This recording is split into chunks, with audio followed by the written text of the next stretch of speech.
इश्क मोशी ड्रामे की अगली एपिसोड बहुत ही लाजवाब होने जा रही है। अगले एपिसोड में आप देखेंगे कि हारून बेग दाऊद अली खान से कहते हैं कि तुम शामिर को समझाओ, हालात नाजुक हैं, उसे अपने साथ गार्ड्स को रखना चाहिए। शामिर हमारे लिए बहुत कीमती है दाऊद। जिस पर दाऊद अली खान हारून बेग से कहते हैं कि मैंने शामिर को बहुत समझाया, लेकिन पता नहीं कहां से उसे जुबैदा बनने का जुनून चढ़ गया है। जिस पर हारून बेग दाऊद अली खान से कहते हैं कि अगर शामिर को जुबैदा बनने का जुनून तारी है तो उसे बताओ कि जुबैदा के साथ क्या हुआ था। उसे बगैर प्रोटोकॉल के घर से बाहर ना जाने दो। हम शामिर की जान को खतरे में नहीं डाल सकते, तो तुम मोहतात रहना दाऊद। दूसरी तरफ शामिर सुकैना को फराज के घर बुलाते हैं और सुकैना से कहते हैं कि सुकैना, तुम जानती हो ना कि मैंने पार्टी को ज्वाइन कर लिया है और मेरा ये सब करना मेरी मजबूरी है, लेकिन शिप्रा को ये पसंद नहीं आ रहा। तुम बताओ मैं उसे कैसे समझाऊं। जिस पर सुकैना कहती हैं कि शामिर भाई, ये तो बहुत अच्छी बात है,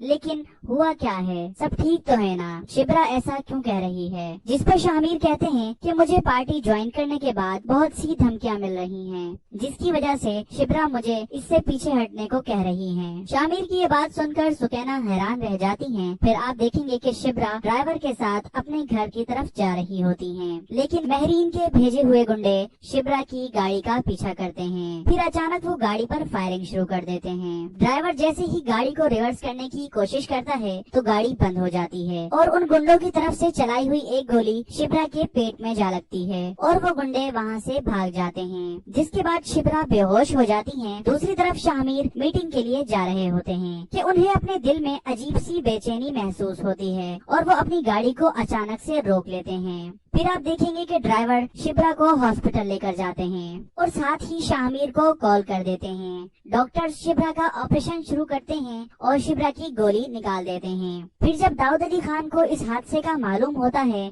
कि शिप्रा और शामिर की गाड़ी पर फायरिंग हुई है, तो वो समझ जाते हैं कि जरूर ये हारून बेग की हरकत है और वो महरीन का बदला लेने के लिए मेरे बेटे की जान लेना चाहता है। दूसरी तरफ शामिर शिप्रा से कहते हैं कि शिप्रा, अल्लाह का बड़ा करम है कि तुम अब बिल्कुल ठीक हो और डॉक्टर्स ने कहा है कि कोई खतरे की बात नहीं है, लेकिन जिसने भी ये सब किया है शामिर सिकंदर उसे नहीं छोड़ेगा।